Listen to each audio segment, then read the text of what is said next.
আসসালামু আলাইকুম রহমতুল্লাহি ওবারাকাতু। প্রিয় দর্শক শ্রোতা, কেমন আছেন? আশা করি আলহামদুলিল্লাহ ভালো আছেন। আমি আপনাদের দোয়ায় ভালো আছি। আমাকে এক ভাই কমেন্টে প্রশ্ন করেছেন, ভাই মরিচাষ যেতে কি কি কাগজপত্র প্রয়োজন হয় একটু জানাবেন প্লিজ।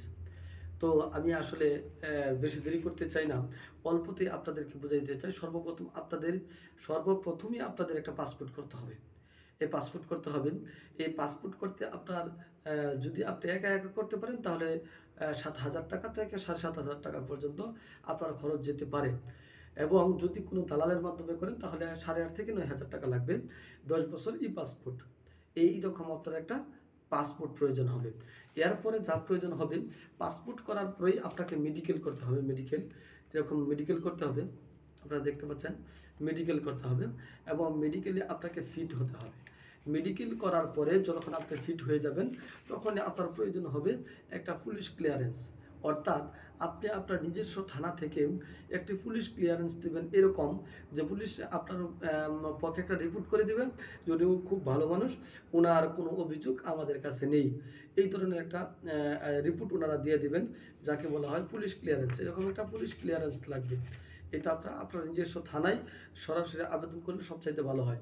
যদিও কিছু টাকা বেশি লাগে। এরপর আপনার নিজস্ব থানায় প্রবেশ করে থানার কর্মকর্তা যারা আছেন তাদের মধ্যে একজনের কাছ থেকে কিছু টাকা এবং আপনার ডকুমেন্ট দিয়ে দিলেই তারা ৬ থেকে ৭ দিনের ভিতরে আপনাকে এটা দিয়ে দিবে। অন্যথায় অন্যান্য কম্পিউটারের দোকান থেকে যদি আবেদন করেন তাহলে সেটা হয়তো একটু বিলম্ব হতে পারে বা সমস্যা হওয়ার সম্ভাবনা রয়েছে। তাহলে আপনার রাখবে এরকম একটা পুলিশ ক্লিয়ারেন্স। এরপরে আপনার পুলিশ ক্লিয়ারেন্সের পরেই যা লাগবে, সেই পুলিশ ক্লিয়ারেন্সটা যখন করে ফেলবেন, পুলিশ ক্লিয়ারেন্সের পরেই আপনি ভিসার জন্য অ্যাপ্লাই করবেন, আবেদন করবেন। এখন ভিসা আসবে, ভিসার জন্য আবেদন করবেন, ভিসা প্রয়োজন হবে। ভিসা যখন প্রয়োজন হবে, এরপর আপনার বিএমইটি একটা কার্ড লাগবে, যেটা আমি স্ক্রিনে দেখিয়ে দিচ্ছি।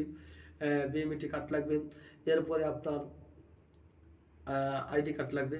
আপনার ন্যাশনাল যে আইডি কার্ড আছে সেই আইডি কার্ডের কিছু আইডি কার্ডের ফটোকপি অথবা অরিজিনাল আইডি কার্ড শো করতে হবে। এরপরে যে পরিশেষে যা লাগবে, বিমান টিকিট, ফ্লাইট। এই হয়ে গেল আপনার মরিশাসের কাগজপত্র, এভরিথিং। তবে মেডিকেল নিয়ে ভয় পাওয়ার কারো কিছু নেই।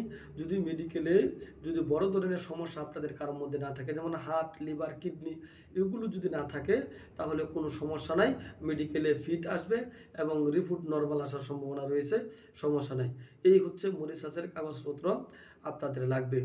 তো শুধু মরিশাস নয়, আরও অন্যান্য দেশ বা কান্ট্রি সম্পর্কে যদি আপনাদের কোনো জানার থাকে তাহলে আমাকে কমেন্টে প্রশ্ন করবেন। সেই প্রশ্ন অনুযায়ী আমি আপনাদেরকে চেষ্টা করব ইনশাআল্লাহ সেই প্রশ্নের উত্তর দেওয়ার জন্য।